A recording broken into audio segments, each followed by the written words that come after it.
Mga kahuwan, panoorin ang video na ito upang alamin ang pinaka-latest na balita tungkol sa lagay ng panahon at bagyo. Update today.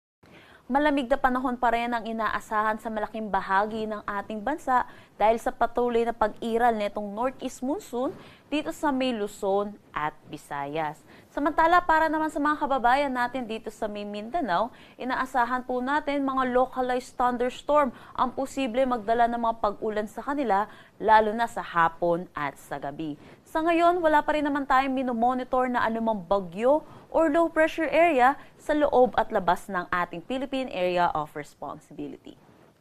Para sa magiging panahon natin ngayong araw dito sa Luzon, dulot ng pag-iral nitong Northeast Monsoon or amihan natin, makakaranas ng maulap na papawirin na may mahihinang pag-ulan dito sa may Cagayan Valley, Aurora, pati na rin dito sa may Quezon. Para naman dito sa Metro Manila at nalalabing bahagi ng Luzon, makakaranas naman tayo ng bahagya hanggang sa maulap na papawirin na may mga isolated light rains.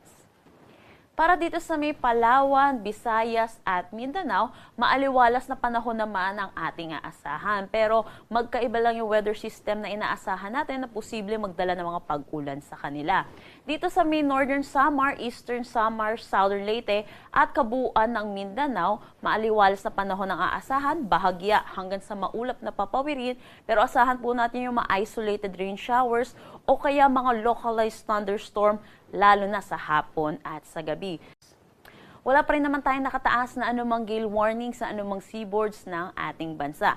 Pero iba yung pag-iingat po para sa ating mga kababayan, lalo na po dito sa Northern Luzon, dulot na rin ng bugso ng ating Northeast Monsoon or amihan dahil posible pa rin po yung matataas na alon.